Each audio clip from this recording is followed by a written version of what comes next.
जदि आपण मानकु आमिष खाइबा पसंद आजिर रेसिपीटी आपण मानक पई। आज आम खूब कम समय रे बिना बटा मसला दे केवल छेचा मसला रे चिकेन कषा बनैबा।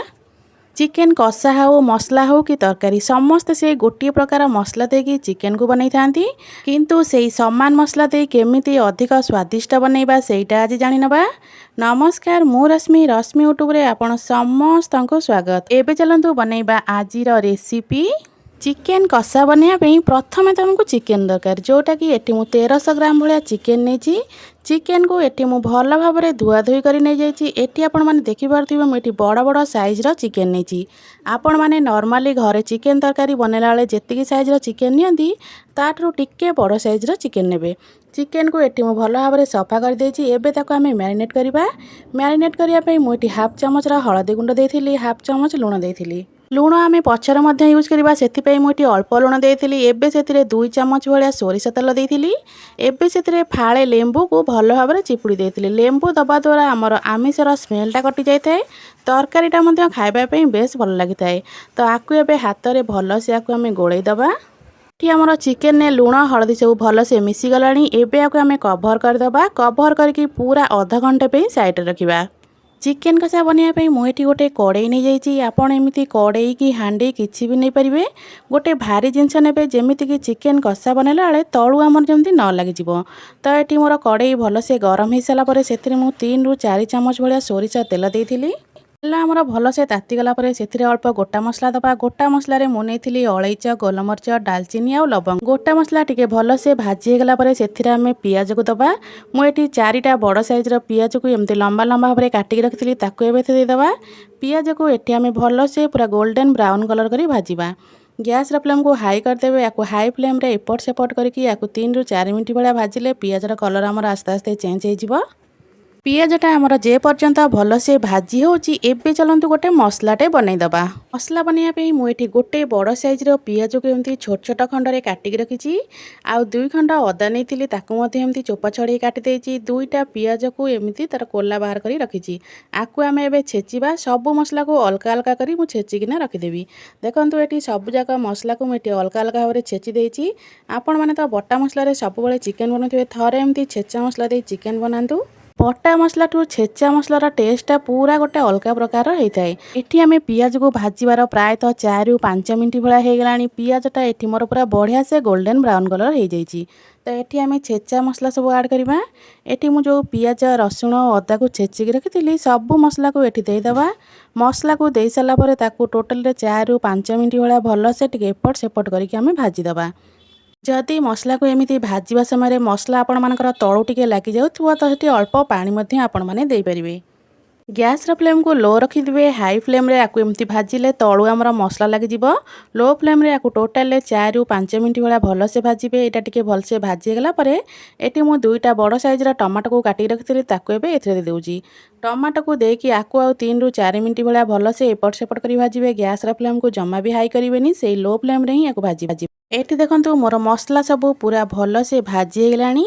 एठी आमे अल्प गुंड मसला यूज करवा। गुंड मसला रे मु एठी नेथिली स्वाद अनुसार लूण आपण माने देला बेले देखिक देबे, कारण आगुर आमे चिकेन ने लूण देथिले तो सेही हिसाब रे ही लूण देबे। तो एबे सेथरे दे देबा हाफ चमच भाया हळदी गुंड, 2 बड़ चामच नेथिली चिकेन मसला, 1 चामच नेथिली काश्मीरी रेड चिली, आ 1 चामच नेथिली राग लंका गुंड। राग आपण मानक हिसाब रे कम अधिक करि परिबे। ए पर्यंत आमर गैस फ्लेम लो ही अच्छी। सेमिति लो फ्लेम रे एबे आमे मसलाटा को टिके एपट सेपट करके भल से मिसई दबा।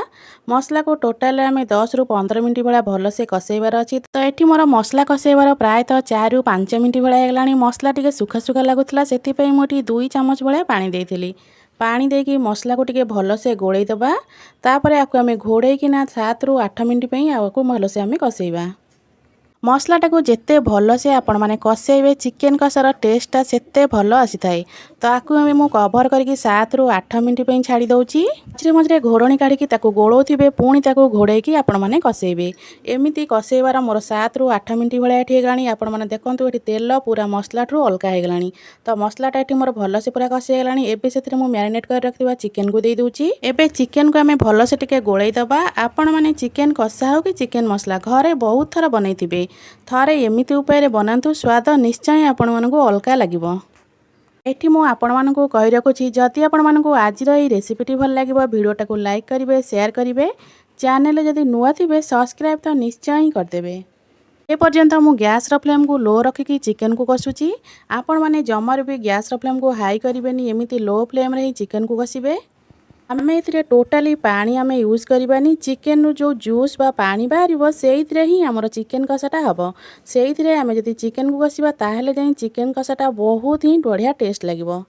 चिकेन को एठी कषिबार मोर 4 ରୁ 5 मिनट भला हो गला। एबे याकू आमे घोड़े घोड़े कषेबा कवर करके एबे मु 4-5 मिनट पे याकू छाड़ी दउची। टी मु 4 ରୁ 5 मिनट परे पुणी कवर काढीथिली। एबे देखंतु हमर चिकेन रू पानी बा जूस हमर केते बाहरिची। को भलो से टिके गोळेई दबा पुणी कवर करके आ 5 ରୁ 7 मिनट पे आमे छाड़ी दबा। चिकेन को एठी कषेबार टोटल मोर 20 मिनट भला हो गलानी। एबे देखंतु चिकेन हमर एठी भलो से पूरा कषे गलानी। ए पर्यंत चिकेन ने जम्मार भी आमे पानी यूज करने किंतु लागुची जेमती आमे चिकेन ने पानी देला वाला एटा चिकेन ओरिजिनल जूस बा पानीटा। तो ये ही आम चिकेन को भल से पूरा कषे। चिकेन एटी आमर पूरा बढ़िया से कषे गलानी। एबे चलतु देखीदबा आमर चिकेनटा भल भाव में सीझी कि नहीं। बास्ना तो बहुत ही बढ़िया आसुची देखले तो लगुच पूरा सीझिला भाया। तो एबे देखंतु चिकेन को मु देखुची सीझी कि नहीं। चिकेन देखंतु बहुत ही बढ़िया भाव में आमर पूरा सीझी जाइए पूरा नरम होगिना सीझी। टोटाली एटी मु चिकेन को कषेबार 20 ରୁ 25 मिनट भितर आम चिकेन पूरा रेडी हो गला। एबे देखंतु छेचा मसला रे केते सुंदर मसला हमर हेची। ए टोटाली भी आम बटा मसला देने केवल छेचा मसला बनेचे। छेचा मसला रे आम ग्रेवी रा कंसिस्टेंसी देखंतु केमिति अछि। लो फ्लेम रे मात्र 20 ରୁ 25 मिनट भितर आमर तैयारी हो गला सुपर टेस्टी चिकेन कषा। एबे सेतरे मु दे दोची हाफ चामच भलिया गरम मसला। धनिया पत्र थिबो आदि अल्प धनिया पत्र दे देबे। गरम मसला दे साला परे ताकू भलो भाबरे आम एबे मिसेई दबा। आपण घरे जो नॉर्मल चिकेन कषा बनाउथिबे ताठारु आर स्वादटा निश्चय टिके अलगा रहइबो। आपण माने को रुटी परोटा नान हो कि भात हो जो थिरे भी खाइबे सबुथिरे खाइबा पे एटा बहुत ही बढ़िया लागि थाए। एबे को गरम मसला देकी गोळेई देची। एबे को घोड़े की 2 ରୁ 3 मिनट पे आमी छाड़ी दबा। एबे हमर प्रस्तुत हो गला स्वादिष्ट चिकेन कषा बा चिकेन मसला। देखिया पे जेतिकी सुंदर लागुची खाइबा पे मध्य बहुत ही टेस्टी। एबे हमर प्रस्तुत हो गला चिकेन कषा। आशा करछि आपण मानको आज रेसिपीटी बेस पसंद आसीथिबो। जदि आपण मानको आज रेसिपीटी भल लागिथिबो वीडियोटा को लाइक करेंगे शेयर करेंगे चैनल जदि नुआ अछंती सब्सक्राइब तो निश्चय करदेवे। जय जगन्नाथ।